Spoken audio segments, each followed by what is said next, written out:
If you're watching this video and you mainly promote your OnlyFans on Twitter and Reddit, this one's for you. And I do want to start by saying something clearly because it matters for everything I'm going to explain. You're not stupid, you're not lazy, and you're not doing it wrong the way people online like to imply. I'm going to go through a document for OnlyFans creators who only promote on Twitter and Reddit and avoid platforms like Instagram and TikTok. Here we have most creators who end up relying on Twitter and Reddit do so because those platforms make sense at the beginning. They're direct, they're adult friendly, and they give fast feedback. You post something sexual, people react immediately, and it creates the feeling that you are at least visible, even if the money isn't quite where you want it to be yet. What usually happens though is after the first few months, sometimes longer, you start to feel like you're working constantly without anything really changing. You're posting every day, you're replying to people, you're getting attention, and yet your income feels flat, unpredictable, or entirely dependent on occasional spikes that you can't seem to recreate on purpose. So this video is not about telling you to abandon Twitter or Reddit. It's also not about forcing you into doing Instagram or TikTok either. And if you genuinely don't want to be there, that is okay. What this video is going to explain in detail why these platforms produce the results they do, what's actually happening psychologically with the people consuming your content, and why creators who rely on these spaces often feel stuck even when they're clearly putting in the effort. And once you understand this, you can make better decisions instead of guessing. So why does Twitter and Reddit feel comfortable in the first place? So honestly, it is for a lot of OnlyFans creators, and the first reason is the fact you can be anonymous. On both platforms, you don't really feel like you need to exist as a person in the same way you would on Instagram or TikTok. You can hide behind a username, post cropped images, avoid showing your face if you want to, and interact without feeling like your real identity is being perceived. And that sense of distance is emotionally safer, especially if you're newer to content creation or if you're worried about people you know finding you. Second reason is that these platforms allow you to be explicit without any consequences. You don't have to think about wording, framing, or suggestion. You can show exactly what you're selling, say exactly what you offer, and link directly to your OnlyFans without worrying about bans in the same way. And that removes a lot of mental friction. The third reason is speed. So Twitter and Reddit give instant feedback. You post something, and within minutes, you know whether it's being seen or not. Likes, upvotes, comments, and DMs, all of that hits very quickly. And from a psychological perspective, that does feel rewarding. It tells your brain, this is working, even if the money doesn't fully reflect it. And these platforms are not useless, they just operate on a very specific kind of attention. But that's where the problem starts. So what type of attention do Twitter and Reddit create? Now, personally, I don't like these platforms for promotion. With our creators, we do not use these methods. We go fully organic with Instagram, TikTok, and YouTube because they, to us, with our systems, work best. But with Twitter and Reddit, the attention you get is what I would say is low investment attention. Most users on these platforms are scrolling quickly, often while they're aroused, often while consuming a large number of creators back to back. They're not in a mindset of decision-making or commitment, they are in a mindset of stimulation. That distinction matters more than most people realize. When someone's in stimulation mode, they respond to novelty. They want something new, they want something different, slightly more extreme than what they just saw. That's why Twitter and Reddit reward explicit content so heavily. The more immediate and obvious the sexual stimulus, the faster it will get engagement. However, stimulation does not equal attachment. A person can find you attractive, comment on your post, even message you, and still feel absolutely no pull to subscribe. Stay subscribed, or even spend consistently or at all. Their interaction is real, but it's very, very shallow. This is why so many creators experience the same pattern. Lots of engagement, lots of, oh my God, you're so hot messages, and lots of people saying that they're going to subscribe and very little follow through. It's not because you're doing something wrong in your messaging, it's because the platform itself conditions users to consume without committing. So I'm going to go through why this leads to unstable income. Because the attention is low investment, like I said already, the income that comes from it is often unstable. And this is why I personally and my team do not like using these methods with these platforms. We prefer the higher leverage platforms, like I said, Instagram, TikTok, and YouTube. So with Reddit and Twitter, you might have a good day where a post takes off and gets several new subscribers, but then nothing happens for days, then another spike, and then silence again. This creates a cycle where your motivation is constantly tied to things that you can't control. You don't know which posts are going to work, why they worked, or how to repeat it reliably. So you end up posting more often, showing more, replying to more messages, and slowly increasing your workload without increasing your stability. Over time, you're just going to get burnt out, not because you're lazy, but because your effort doesn't feel connected to predictable outcomes.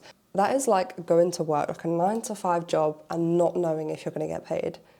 You're probably not motivated to go to the job in the first place, let alone if you don't know if you're going to get paid or not. And humans are surprisingly good at hard work when there's structure. What we're bad at is uncertainty. When results feel random, your nervous system is on edge, essentially. You're always waiting for the next spike, the next good day, and the next lucky post. And that is exhausting. And if you haven't already, make sure to watch my previous video. I spoke about why relying on luck is not a good growth strategy for OnlyFans creators, and I go more into detail with that. So why does Instagram and TikTok feel so different, and why are so many OnlyFans creators uncomfortable using these platforms? And yet a lot of creators do actively avoid them, even when they know logically that these platforms convert way better. The biggest difference is that Instagram and TikTok are identity-based platforms. So on Twitter and Reddit, you can exist as content, essentially. And on Instagram and TikTok, you're existing as a person. People see your face repeatedly. They hear your voice, they notice patterns in how you speak, how you move, how you react, and over time, they form a sense of familiarity with you. That level of visibility feels risky to some creators. It feels more exposing, it feels more personal, and for many creators, it triggers fears around judgment, recognition, or being perceived in ways they can't fully control. And that discomfort is very, very real, and also the reason these platforms work so well for conversion. Now, if you've seen my videos before, you know I love a bit of psychology, and I love to explain the psychology behind things as well. Not just give the details, but go really in depth. So there's a well-documented psychological effect called the mere exposure effect, which I have spoken about before. In simple terms, it means that people develop preference and trust for things they see repeatedly, even without having any deep interaction at all. Instagram and TikTok are built entirely around this principle. Someone might see you for the first time and scroll past, but then they see you again the next day and again and again and again a few days later. Over time, you stop feeling like a stranger, you start feeling familiar, safe, and recognizable. By the time they click your link, they're not making an impulse decision, they're making a relational one. That's why creators who convert well with these platforms often say things like, "My fans feel like they already know me," and it's because psychologically they do. And this kind of traffic doesn't spike as fast as Twitter or Reddit traffic, and it could take a while, but it's far more valuable over time in the long run. And these subscribers typically stay longer, spend more, and require way less chasing. I've also got a practical example to make this clear. So imagine two people.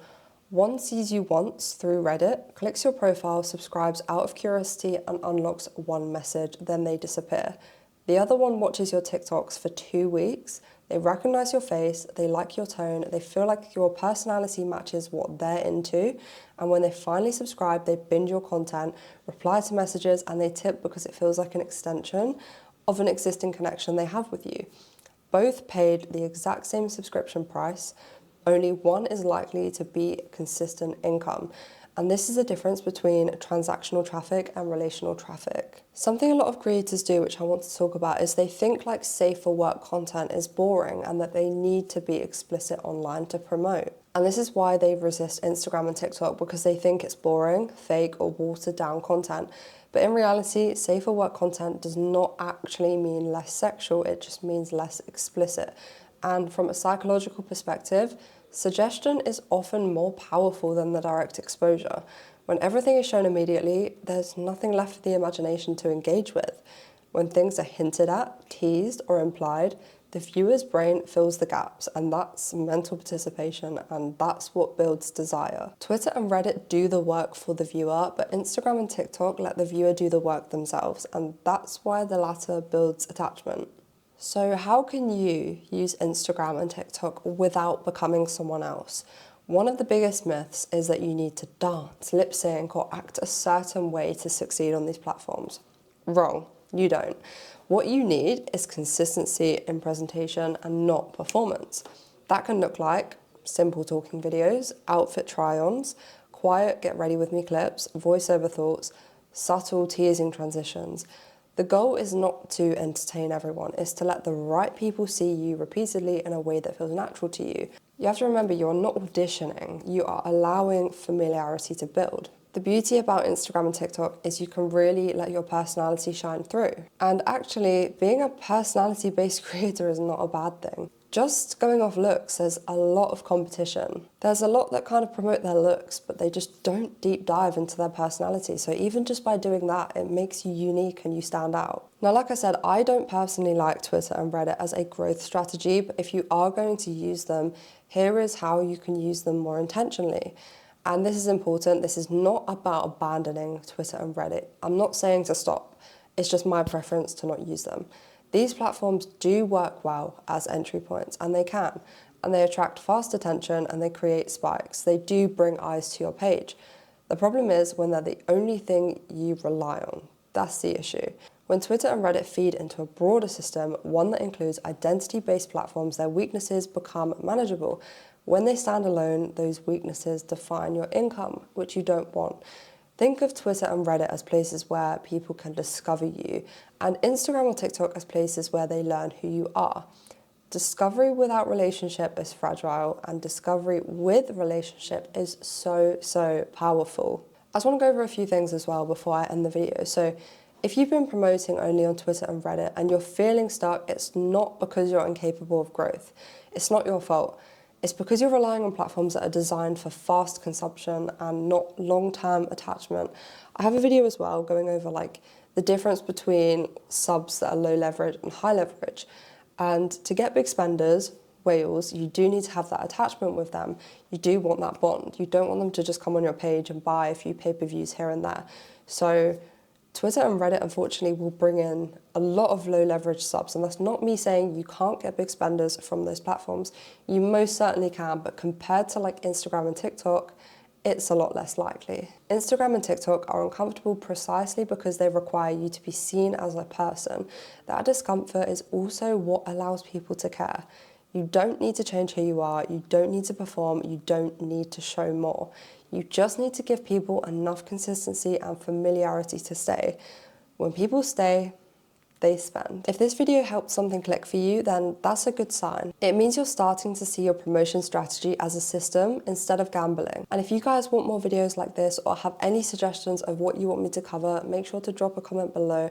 I read every single comment and I will reply to every single one as well.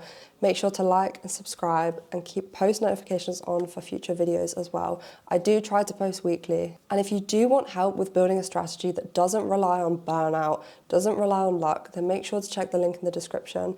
Drop me a message on Instagram. I'll put my Instagram on screen here and we can have a chat. There's absolutely no pressure. Just do it when the time feels right. And if you have any questions, feel free to message me. I hope you found value in this video. Thank you so much for watching and I'll see you in the next one.